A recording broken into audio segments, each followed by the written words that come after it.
Hi, నా పేరు doctor Vijay Madhuri, fertility consultant, 49 fertility centres, Banjara hills.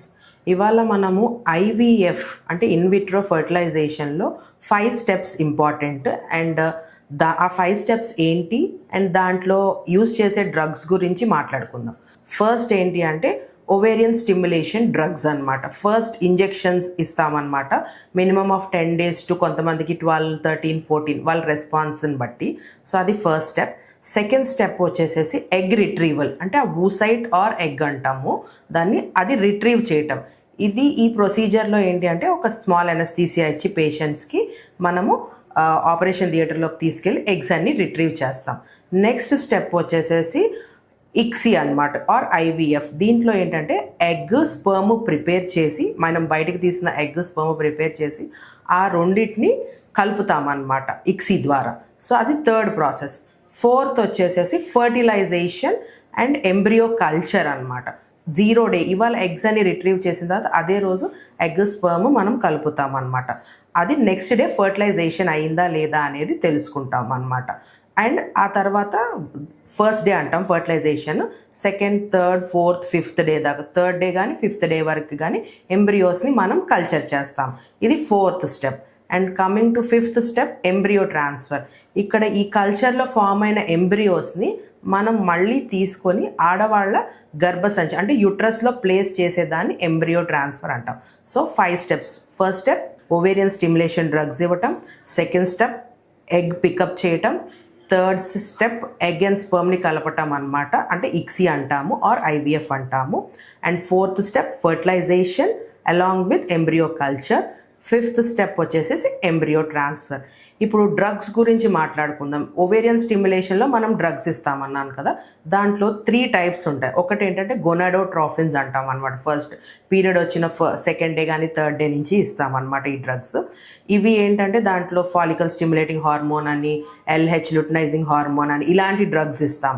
ఈ డ్రగ్స్ ఎందుకంటే మన ఫాలికల్ సైజ్ పెరగటానికి ఇస్తాం. దాంట్లో ఉన్న ఎగ్ కూడా మంచిగా అవ్వటానికి, ఫాలికల్ సైజ్ పెరగటానికి ఇస్తాం. అండ్ నెక్స్ట్ వచ్చేసి ఎగోనిస్ట్ ఆర్ యాంటగోనిస్ట్ డ్రగ్స్ అని ఇస్తాం.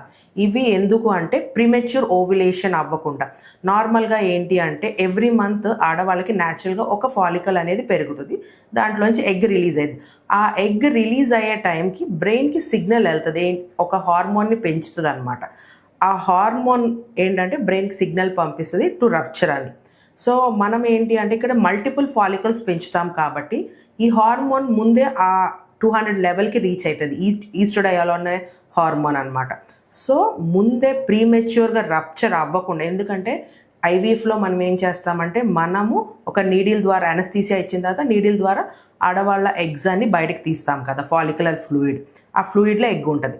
కానీ న్యాచురల్గా అయితే దానంతట అదే రప్చర్ అవ్వదు. అలా రప్చర్ అవ్వకుండా ఉండటానికి మనము ఎగోనిస్ట్ కానీ antagonist drugs depends on the patient history, వాళ్ళ దాన్ని బట్టి ఏ డ్రగ్ అనేది మనం డిసైడ్ చేస్తాం.